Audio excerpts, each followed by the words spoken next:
Hello guys, welcome back to Photography Tamil YouTube channel. So இந்த video Lightroom மோட photo editing master classல ரெண்டாவது video. இதுக்கு முன்னாடி நம்ம போட்ட வீடியோஸ், அதாவது இந்த மாஸ்டர் கிளாஸை பற்றின வீடியோஸ் நீங்கள் பார்க்கல அப்படின்னா தயவு செஞ்சு அப்படியே போய் பார்த்துட்டு வந்துருங்க. அப்போ தான் இந்த வீடியோ வந்து உங்களுக்கு புரியும். ஸோ எதுக்கு வந்து ஃபோட்டோ எடிட் பண்ணுறோம் அப்படின்னு நம்ம போன வீடியோஸ் வந்து டிஸ்கஸ் பண்ணியிருந்தோம். ஆனால் முக்கியமான ரீசன் என்ன அப்படின்னா, நம்ம எடுத்த ஃபோட்டோவை இன்னும் கொஞ்சம் அழகாக காட்டுறதுக்கு, இல்லை அப்படின்னா எடுக்கும்போது ஏதாவது மிஸ்டேக்ஸ் இருந்துச்சு அப்படின்னா அதை எடிட்டிங்கில் வந்து சால்வ் பண்ணிக்கலாம். ஒரு ஃபோட்டோவை எடுத்துக்கிட்டோம் அப்படின்னா நீங்கள் கவனிக்க வேண்டிய முக்கியமான 3 விஷயங்கள் வந்து இருக்குது. உங்களுக்கு கொஞ்சமாவது ஃபோட்டோகிராஃபி தெரிஞ்சிச்சு அப்படின்னா இந்த விஷயங்கள்லாம் சிம்பிளாக புரியும் அப்படின்னு நினைக்கிறேன். உங்களுக்கு ஃபோட்டோகிராஃபி தெரியல அப்படின்னா நம்மளோட பழைய வீடியோஸ் நிறையா இருக்குது, கீழே டிஸ்கிரிப்ஷனில் கொடுக்குறேன், செக் பண்ணி பாருங்கள்.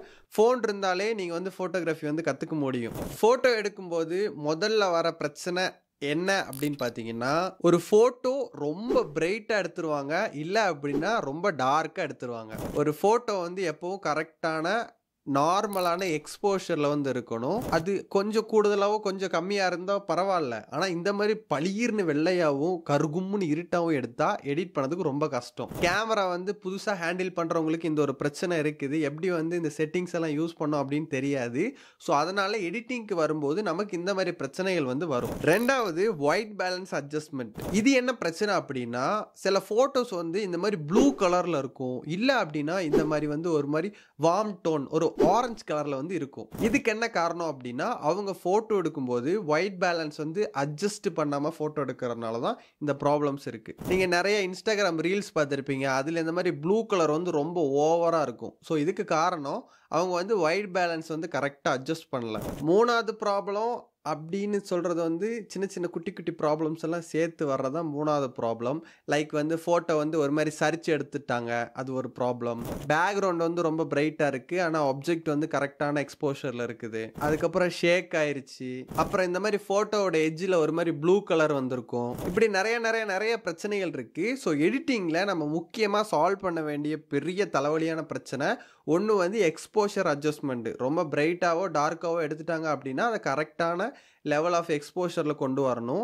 இன்னொன்று வந்து ஒயிட் பேலன்ஸ். இந்த மாதிரி ப்ளூ கலரில் ஆரஞ்சு கலரில் ஃபோட்டோ எடுத்துட்டாங்க அப்படின்னா அதை நடுநிலையான ஒயிட் கலரில் வந்து நம்மளால் கொண்டு வரணும். மற்ற இருக்கிற பிரச்சனையெல்லாம் ஒரு சிம்பிளான பிரச்சனைகள் தான், அதை நம்மளால் ஈஸியாக வந்து சால்வ் பண்ண முடியும். போன வீடியோவில் லைட் ரூமில் என்னென்ன டூல்ஸ் எல்லாம் இருக்குது, அதோட இன்டர்ஃபேஸை பற்றி தெரிஞ்சுக்கிட்டோம். ஸோ இப்போ வந்து லைட் ரூமில் இருக்க 2-3 டூலை பற்றி தெரிஞ்சுக்கலாம். இந்த வீடியோ எப்படி இருக்க போகுது அப்படின்னா, ஒரு ஃபோட்டோவை லைட் ரூமில் இம்போர்ட் பண்ணிட்டோம், போன வீடியோவில் இம்போர்ட் பண்ணிட்டோம். அடுத்த ஸ்டெப்பு வந்து என்ன பண்ணலாம் அப்படின்றது தான் நம்ம அடுத்து தெரிஞ்சுக்க போகிறது. ஃபோட்டோவை லைட் ரூமில் ஓப்பன் பண்ணிட்டோம் அப்படின்னா நீங்கள் ஃபஸ்ட்டு பண்ண வேண்டிய வேலை என்னென்னு பார்த்தீங்கன்னா, க்ரோப் டூல் யூஸ் பண்ணணும். எஸ், க்ரோப் அப்படின்னு ஒரு டூல் இருக்குது. இந்த க்ரோப் டூலை கிளிக் பண்ணி நம்மளோட ஃபோட்டோவுக்கு ஏற்ற ஒரு காம்போசிஷனை வந்து செட் பண்ணணும். ஸோ காம்போசிஷன் அப்படின்னு வரும்போது, நான் ரெகுலராக என்னோட இன்ஸ்டாகிராம் ஃபோட்டோஸ் வந்து நான் அப்லோட் பண்ணும்போது யூஸ் பண்ணுறது இந்த கட்டமாக இருக்குது பாருங்கள். இதோட பேர் வந்து கிரிட் லைன்ஸ் அப்படின்னு சொல்லுவாங்க. ஸோ இதில் வந்து இப்படி 3 கட்டம், இப்படி 3 கட்டம், ஆக மொத்தம் 9 கட்டங்கள் இருக்கும். ஸோ நம்மளோட ஃபோட்டோ, ஸோ இந்த மாதிரி ஒரு ஃபோட்டோ இருக்குது அப்படின்னா இந்த கிரிட் லைனுக்கு சென்டரில் இருக்கிற மாதிரி நம்ம ஃபோட்டோவை செட் பண்ணிவிட்டு க்ராப் பண்ணோம் அப்படின்னா இன்ஸ்டாகிராமில் அப்லோட் பண்ணும்போது பார்க்குறதுக்கு சூப்பராக இருக்கும். அது மட்டும் இல்லாமல் இந்த காம்போசிஷன் அப்படின்னு இருக்குல்ல, இந்த கிரிட் லைன்ஸ், இந்த லைன்ஸை வச்சு நிறைய தியரிஸ் இருக்குது. காம்போசிஷன் தியரிஸ் அப்படின்னு நிறைய தியரிஸ் இருக்குது. நீங்கள் ஜஸ்ட் கூகுளில் போய் தேடி பார்த்தீங்கன்னாலே தெரியும். ஸோ இது வந்து ஃபோட்டோகிராஃபிக்கு கிளாஸ் கிடையாது, அதுனா நான் சொல்லிடலாம். இது வந்து எடிட்டிங் கிளாஸு. என்னை பொறுத்தளவு நீங்கள் இன்ஸ்டாகிராமுக்கு இல்லை தம்ப்லைன்லாம் க்ரியேட் பண்ணுறீங்க அப்படின்னா சப்ஜெக்ட் வந்து எப்போவுமே சென்டரில் வைங்க. சென்டரில் வச்சிங்க அப்படின்னா பார்க்குறதுக்கு ரொம்ப நல்லாயிருக்கும். இது நான் சொல்கிறேன்றதுக்காக கிடையாது, இது தான் நான் வந்து ஃபாலோ பண்ணுறேன். நீங்கள் சென்டரில் வைக்கலாம், இந்த சைடில் வைக்கலாம், அங்கிட்டு வைக்கலாம், இங்கிட்டு வைக்கலாம், எங்கிட்டு வேணாலும் வைக்கலாம். ஆனால் அதை வந்து கரெக்டாக யூஸ் பண்ணணும். இந்த க்ரோப் டூலை ஓப்பன் பண்ணோன்னா உள்ளே நிறைய டூல்ஸ் இருக்குது. ஸோ அதெல்லாம் என்ன டூல்ஸ் அப்படின்னு நம்ம தெரிஞ்சுக்கலாம். என்கிட்ட இந்த ஒரு ஃபோட்டோ தான் இருக்குது. நான் ஃபோட்டோ ஷூட் எடுத்து ரொம்ப வருஷம் ஆயிடுச்சு. நான் உங்கள்கிட்ட இந்த இடத்துல ஒரு முக்கியமான ஒரு கேள்வி கேட்க வேண்டியதாக இருக்குது. நீங்கள் எடிட்டிங் ப்ராக்டிஸ் பண்ணுறதுக்கு என்னோடய ஃபோட்டோஸ் உங்களுக்கு தேவைப்படுதா அப்படின்னு மறக்காமல் கமெண்ட் பண்ணுங்கள். ஸோ நான் ஃபோட்டோ ஷூட் பண்ணியே ரொம்ப நாள் ஆச்சு, எனக்கு அதோட இன்ட்ரெஸ்ட்டும் போயிடுச்சு. ஸோ மறுபடியும் நான் ஃபோட்டோ ஷூட் பண்ணி உங்களுக்கு டிஸ்கிரிப்ஷனில் வந்து அப்லோட் பண்ணுறேன். ஏன்னா எடிட்டிங் படிக்கிறதுக்கு ரொம்ப ஈஸியாக இருக்கும். நீங்கள் வேறு ஃபோட்டோஸ் தேடுறத விட நான் வந்து கரெக்டாக செட்டிங்ஸ் எல்லாமே சொல்லிடுவேன், நீங்கள் அதை ட்ரை பண்ணுங்கள். ஸோ உங்களுக்கு என்னோடய ஃபோட்டோஸ், ரா ஃபோட்டோஸ் எடிட்டிங் படிக்கிறதுக்கு தேவையா இல்லையா அப்படின்றத மறக்காமல் கமெண்ட் பண்ணுங்கள். அப்போ தான் நான் தெரிஞ்சுக்க முடியும் எத்தனை பேருக்கு தேவைப்படுதா அப்படின்னு. ஸோ இந்த ஃபோட்டோ இருக்குது. நம்ம இன்னைக்கு படிக்க போகிறதுல வந்து ஃபோட்டோ வந்து தேவையில்லை. நீங்கள் உங்கள் ஃபோனில் எடுத்துக்கிற ஃபோட்டோஸ் வச்சு ட்ரை பண்ணலாம். லைட் ரூம் ஓப்பன் பண்ணோன்னா நமக்கு அந்த 3 ஆப்ஷன் இருக்கும். ஒன்று வந்து ஆக்ஷன், ப்ரீசெட், க்ரோப் அப்படின்னு இருக்கும். இந்த ஆக்ஷன், ப்ரீசெட் இது ரெண்டையுமே நீங்கள் யூஸ் பண்ண வேணாம். அது நமக்கு தேவையும் இல்லை. ஒரு ஃபோட்டோவை லைட் ரூமில் ஓப்பன் பண்ணிவிட்டு ஃபஸ்ட்டு நம்ம க்ரோப் டூல் தான் யூஸ் பண்ணணும். ஸோ க்ரோப் அப்படின்றத கிளிக் பண்ணி கொடுக்கலாம். இதில் வந்து நமக்கு 5 ஆப்ஷன்ஸ் இருக்குது. ஸோ 5 ஆப்ஷன் அப்படின்னு வரும்போது ஃபஸ்ட்டு வந்து ஆஸ்பெக்ட்ஸ் அப்படின்னு இருக்குது. நீங்கள் நிறைய இடத்துல பார்த்துருப்பீங்க ஆஸ்பெக்ட் ரேஷியோ அப்படின்னு ஒரு விஷயம் வந்து சொல்லுவாங்க. ஸோ இந்த ஆஸ்பெக்ட் ரேஷியோ அப்படின்னா அது ஒரு வேல்யூ இருக்குது. இப்போ நம்ம வீடியோ பார்க்குற ரேஷியோ ஒன்று இருக்குது, ஃபோட்டோ இன்ஸ்டாகிராமில் பார்க்குற ரேஷியோஸ் ஒன்று இருக்குது, நம்ம யூடியூப் வீடியோஸ் எல்லாம் பார்க்குறோம்ல அதோட ரேஷியோ வந்து 16:9. அந்த ரேஷியோவில் நம்ம வீடியோ க்ரியேட் பண்ணால் தான் யூடியூப்பில் இந்த மாதிரி ஃபுல்லாக வரும். ஸோ அதே மாதிரி நம்ம ரீல்ஸ் எல்லாம் பார்க்குறோம்ல அது வந்து 9:16. ஒரு சைஸ் நம்ம பிக்சல்ஸ் பற்றி படிச்சோம்லாம் முதல்ல. ஸோ அந்த மாதிரி தான் இந்த ஒரு ரேஷியோவும் இருக்குது. இதுக்கு ஒரு பிக்சல் வேல்யூ இருக்குது. இப்போ வந்து இன்ஸ்டாகிராம் எடுத்துக்கிட்டோம் அப்படின்னா 1080x350 பிக்சல்ஸ் அப்படின்றது தான் இந்த 4:5 அப்படின்ற ஒரு ரேஷியோ. அதே மாதிரி 1:1 அப்படின்னு இருக்குல்ல அது வந்து 1080 பிக்சல் இன்டூ 1080 பிக்சல் அப்படின்னு தான் இருக்கும். ஸோ ஃபோட்டோஷாப்லாம் யூஸ் பண்ணுறீங்க அப்படின்னா அந்த ரேஷியோஸ் வந்து நீங்கள் தெரிஞ்சு வச்சுக்கணும். அப்போ தான் வந்து ஒரு கேன்வாஸ் நம்மளால் ஓப்பன் பண்ண முடியும். ஸோ இப்போ இன்ஸ்டாகிராமுக்கு நீங்கள் ஃபோட்டோ போட போகிறீங்க அப்படின்னா 4:5 அப்படின்ற ரேஷியோவில் வந்து ஃபோட்டோ வந்து க்ரோப் பண்ணுங்கள். ஏன்னா அப்படி போட்டால் தான் நம்மளால் இன்ஸ்டாகிராமில் இந்த மாதிரி பெரிய ஃபோட்டோஸ் வந்து போட முடியும். ஸோ ஆஸ்பெக்ட்ஸ் அப்படின்றத கிளிக் பண்ணிக்கலாம். கிளிக் பண்ணிவிட்டு இதில் வந்து இருக்குது பாருங்கள் 4:5 அப்படின்னு இருக்குல்ல அதை கிளிக் பண்ணி கொடுங்க. அதை கிளிக் பண்ணி கொடுத்தோன்னே மேலே வந்து உங்களுக்கு 2 ஆப்ஷன் இருக்கும். அதாவது 4:5 5:4 அப்படின்னு 2 ஆப்ஷன் இருக்கும். நீங்கள் ஃபோட்டோ க்ரோப் பண்ணும்போது மறக்காமல் அதை செக் பண்ணிக்கோங்க. நீங்கள் பக்கத்தில் இருக்க கொடுத்தீங்கன்னா உங்களுக்கு இந்த மாதிரி க்ரோப் ஆயிரும். நீங்கள் மறுபடியும் 4:5 கிளிக் பண்ணிக்கிட்டே இருந்தீங்கன்னா அது வந்து ஒர்க் ஆகாது. ஸோ மேலே அதுக்கு பக்கத்தில் ஒரு ஆப்ஷன் இருக்குது, அதை கிளிக் பண்ணி கொடுக்கலாம். ஸோ இப்போ கிளிக் பண்ணியாச்சு. நான் ஜஸ்ட்டு வந்து ஃபோட்டோவை டச் பண்ணும்போது எனக்கு இந்த மாதிரி கிரிட் லைன்ஸ் வந்து வருது. ஸோ நான் உங்கள்கிட்ட சொன்னேன் இன்ஸ்டாகிராமுக்கு வந்து நம்ம ஃபோட்டோ வந்து எடிட் பண்ணும்போது இந்த கிரிட் லைன்ஸ் சென்டரில் ஆப்ஜெக்ட் இருக்கிற மாதிரி வச்சுக்கோங்க. ஆப்ஜெக்ட் ஒரு சப்ஜெக்ட் சென்டரில் இருக்கிற மாதிரி வச்சுக்கோங்க. ஸோ இப்போ பார்த்தீங்க அப்படின்னா இந்த ஃபோட்டோவில் நான் என்னோட ஃபேஸை சென்டரில் வச்சேன் அப்படின்னா பைக் வந்து கொஞ்சம் தள்ளி போயிடுது. ஸோ இதனாலே எனக்கு லெஃப்ட் சைடில் வந்து ரொம்ப ஸ்பேஸ் ஆயிடுது. ஆனால் எனக்கு அப்படி வேண்டாம். அதுக்கு பதில் நான் அப்படியே கொஞ்சம் இந்த பக்கம் தள்ளி வச்சுக்கிறேன். ஸோ இந்த கிரிட் லைனுக்கு உள்ளே வைக்கும்போது என்ன ஆகுது அப்படின்னா நான் டன் பண்ணிக்கிறேன். அதாவது அந்த சென்டர் லைனில் நானும் என்னோட பைக்கும் இருக்கிற மாதிரி செட் பண்ணனால இந்த ஃபோட்டோ வந்து ஃபுல்ஃபில்லாக இருக்கும். இன்ஸ்டாகிராமில் நம்ம போடும்போதும் பார்க்குறதுக்கு வந்து ரொம்ப சூப்பராக இருக்கும்.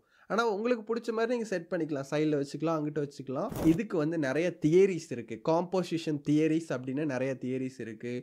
ரூல் ஆஃப் தேர்ட் அப்படின்னு ஒரு மேட்டர் இருக்குது. ஸோ நிறைய ஃபோட்டோகிராஃபர்ஸ் யூஸ் பண்ணுற ஒரு மெத்தடு தான் ரூல் ஆஃப் தேர்ட். அது என்னன்னு சொல்கிறேன். இப்போ க்ரோப் டூலில் நம்ம ஆஸ்பெக்ட்ஸில் வந்து க்ரோப் பண்ணுறோம்ல.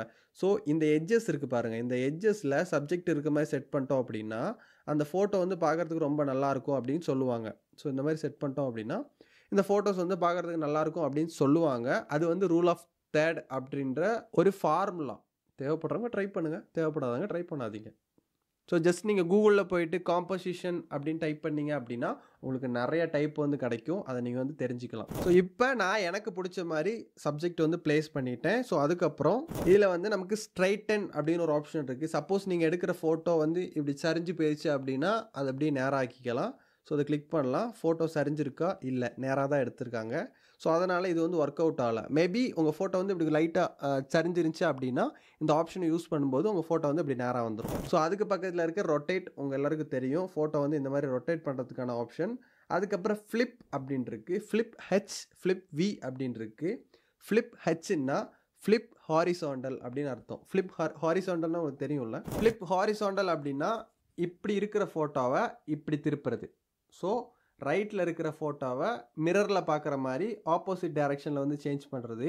ஆனால் ஃப்ளிப் வி அதாவது ஃப்ளிப் வெர்டிகல் அப்படின்னா இப்படி இருக்கிற ஃபோட்டோவை இப்படி திருப்புறது, தலைகீழ திருப்புறது. நம்ம பார்க்கலாம். ஃப்ளிப் ஹெச் கொடுத்தோம் அப்படின்னா இப்படி இருக்கிறது மிரர் மாதிரி மாறிடுது. நார்மலாக இருக்கிறது மிரர் ஸ்டைலில் வந்து மாறிடுது. ஸோ ஃப்ளிப் வி கொடுத்தோம் அப்படின்னா அந்த ஃபோட்டோவே வேறு மாதிரி ஒரு மாடலில் அதாவது தலைகீழ வந்து இப்படி ஃப்ளிப் ஆயிடுது. ஃப்ளிப்புனாலே மாறுறது தான். அதுக்கு மேலே ஆட்டோ ஜியோமெட்ரி அப்படின்னு ஒரு ஆப்ஷன் இருக்குது. ஸோ எப்படி சொல்கிறது, இந்த ஃபோட்டோ சம்டைம்ஸ் இந்த மாதிரி இப்படி இல்லை இப்படி சரியாமல் இந்த மாதிரி சைடு வாங்கிட்டு இருந்துச்சு அப்படின்னா இந்த ஆட்டோ ஜியோமெட்ரி யூஸ் பண்ணி நம்மளால் அந்த ஃபோட்டோ வந்து நேராக்கிக்க முடியும். நான் ஜஸ்ட் கிளிக் பண்ணுறேன். ஸோ இந்த ஃபோட்டோ நார்மலாக தான் இருக்குது. ஸோ அதனால் எந்த பிரச்சனையும் இல்லை. லைக் வந்து நீங்கள் ஒரு பில்டிங்கோட ஃபோட்டோ எடுக்கிறீங்க, அதை வந்து ஸ்ட்ரைட்டாக எடுக்கலை, கொஞ்சம் இப்படி சரிஞ்ச மாதிரி எடுக்கிறீங்க அப்படின்னா இந்த ஆட்டோ ஜியோமெட்ரி யூஸ் பண்ணி உங்களால் அந்த பில்டிங் ஃபோட்டோவை இந்த மாதிரி நேராக மாற்றிக்க முடியும். ஸோ ஆட்டோ ஜியோமெட்ரிக்கு பக்கத்தில் உங்களால் மேனுவலாக அந்த ஃபோட்டோ வந்து கரெக்ஷன் பண்ணிக்க முடியும். ஜஸ்ட்டு வந்து அந்த இடத்துல ஒரு பென்சில் டூல் இருக்குல்ல, அதை கிளிக் பண்ணிங்க அப்படின்னா அதில் வந்து லெவல், வெர்டிக்கல், ஃபுல்லு, கைடு அப்படின்னு நிறைய ஆப்ஷன்ஸ் இருக்குது. ஸோ நீங்கள் அதை கிளிக் பண்ணாலே உங்களுக்கு இந்த மாதிரி ஒரு கைடு ஆப்ஷன் வருது. ஸோ எப்படி வந்து நம்ம அதை யூஸ் பண்ணணும் அப்படின்ற ஒரு கைடு வருது. அதிகமான இடத்துல நமக்கு தேவைப்படாது, ஆனால் இதை தெரிஞ்சு வச்சுக்கிறது நல்லது. சம்டைம்ஸ் நீங்கள் எடுக்கிற ஃபோட்டோ வீடியோ வந்து சரிஞ்சு இந்த மாதிரி இருந்துச்சு அப்படின்னா இந்த டூல்ஸ் வந்து யூஸ் பண்ணிக்கலாம். ஆட்டோ ஜியோமெட்ரி டூல்ஸ் வந்து யூஸ் பண்ணிக்கலாம். ஸோ நீங்கள் ஜஸ்ட் லெவலை கிளிக் பண்ணுங்கள், அங்கிட்ட இங்கிட்ட இந்த மாதிரி சேஞ்ச் பண்ணிங்க அப்படின்னாலே உங்களுக்கு இதை கற்றுக்க வந்து முடியும். ஏன்னா நம்ம ப்ராக்டிஸ் பண்ணால் மட்டும்தான் ஒரு விஷயத்தை நம்மளால் கற்றுக்க முடியும். ஜஸ்ட் நீங்கள் வீடியோ பார்க்கறனால உங்களால் இந்த எடிட்டிங்ஸில் எந்த எடிட்டிங்குமே உங்களால் வீடியோ பார்க்கறனால கற்றுக்க முடியாது. வீடியோ பார்த்து அதை ட்ரை பண்ணி அதை ப்ராக்டிஸ் பண்ணும்போது தான் அது உங்கள் மண்டைக்குள்ளே உட்காரும். ஒரு ப்ராஜெக்ட் பண்ணிவிட்டு இன்னொரு ப்ராஜெக்ட் பண்ணும்போது நீங்கள் முதல்ல படித்ததை இம்ப்ளிமெண்ட் பண்ணால் மட்டும்தான் நீங்கள் வந்து எடிட்டராக மாற முடியும். ஜஸ்ட்டு பார்த்துட்டு உட்காந்துருக்க முடியாது. ஸ்கூலில் படிக்கிற மாதிரி அதை மனப்பாடம் பண்ணி அதுக்கப்புறம் எக்ஸாமில் அதை எழுதுகிற மாதிரி இந்த எடிட்டிங்கை புரிஞ்சுக்கிட்டு அடுத்த ஃபோட்டோவில் அதை வந்து இம்ப்ளிமெண்ட் பண்ணணும். ஸோ இதில் இருக்கிற ஆப்ஷன்ஸ் எல்லாம் உங்களுக்கு தெரியும், இப்போ புரிஞ்சிருக்கும் அப்படின்னு நினைக்கிறேன். நீங்கள் ஜஸ்ட் கிளிக் பண்ணிங்கனாலே அதோட டியூட்டோரியல்ஸ் வந்து அதிலே வந்துடும். நீங்கள் வந்து ட்ரை பண்ணி பாருங்கள். ஸோ இப்போ நம்மளோட ஃபோட்டோ வந்து பர்ஃபெக்டாக வந்து க்ரோப் ஆயிடுச்சு. ஸோ இந்த வீடியோவில் நம்ம கற்றுக்கிட்டது வந்து க்ரோப் டூல். எந்த ஒரு ஃபோட்டோ வீடியோவாக இருந்தாலுமே நம்ம அந்த ஆஸ்பெக்ட் ரேஷியோக்கு ஏற்ற மாதிரி அதை வந்து க்ரோப் பண்ணணும். ஸோ ஆஸ்பெக்ட் ரேஷியோ என்ன அப்படின்னு நான் சொன்னேன். நம்ம இன்ஸ்டாகிராமில் ஒரு வீடியோ போடுறோம் அப்படின்னா அது அந்த சைஸுக்குள்ளே இருக்கணும். அந்த சைஸில் இருந்தால் மட்டும்தான் நம்ம என்ன கண்டென்ட் கொடுக்குறோமோ அதை மக்களால் ஃபுல்லாக பார்க்க முடியும். ஸோ ஒன்னொன்றுக்கு ஒரு ஆஸ்பெக்ட் ரேஷியோ இருக்குது. இன்ஸ்டாகிராமுக்குன்னு ஒரு ஆஸ்பெக்ட் ரேஷியோ இருக்குது. 1:1 இருந்துச்சு, அது இப்போ மாற்றிட்டாங்க. இப்போ 4:5 அப்படின்ற ஆஸ்பெக்ட் ரேஷியோவில் தான் எல்லோரும் போஸ்ட் பண்ணுறாங்க. ஒரு ஃபோட்டோவை நம்ம லைட் ரூமில் ஓப்பன் பண்ணிவிட்டு முதல்ல பண்ண வேண்டிய எடிட்டிங் என்ன அப்படின்னா அந்த ஃபோட்டோவுக்கு கரெக்டான காம்போசிஷன் ஆர் கரெக்டான பொசிஷன் வந்து செட் பண்ணணும். இதுதான் ஒரு ஃபோட்டோ எடிட்டிங்கில் இருக்கிற முதல் மெத்தடு. வீடியோ எடிட்டிங்காக இருந்தாலுமே ஒரு வீடியோ லைட்டாக சரிஞ்சிருந்தாலோ இந்த பக்கம் அப்படி திரும்பி இருந்தாலோ அதை வந்து நீங்கள் அட்ஜஸ்ட் பண்ணணும். அட்ஜஸ்ட் பண்ணதுக்கப்புறம் தான் அடுத்த எடிட்டிங்குள்ளே நீங்கள் போகணும். ஸோ என்ன ஃப்ரெண்ட்ஸ், இந்த வீடியோ உங்களுக்கு புரிஞ்சிருக்கும் அப்படின்னு நம்புகிறேன். உங்கள் ஃபோனில் லைட் ரூம் ஆப்பை யூஸ் பண்ணி நீங்கள் நம்ம இன்றைக்கி பண்ண க்ரோப் டூல் இருக்குல்ல, அதை நீங்கள் வந்து கொஞ்சம் ப்ராக்டிஸ் பண்ணி பாருங்கள். சேனலுக்கு புதுசாக மறக்காமல் சப்ஸ்கிரைப் பண்ணிக்கோங்க. இந்த வீடியோ கண்டிப்பாக பிடிக்கும், அதனால் மறக்காமல் லைக் பண்ணிக்கோங்க. ஏதாவது டவுட் இருந்துச்சு அப்படின்னா கமெண்ட் பண்ணுங்கள். அது மட்டும் இல்லாமல் டிஸ்கிரிப்ஷனில் நம்மளோட வாட்ஸ்அப் சேனலோட லிங்க் இருக்குது, அதில் ஜாயின் பண்ணிக்கோங்க.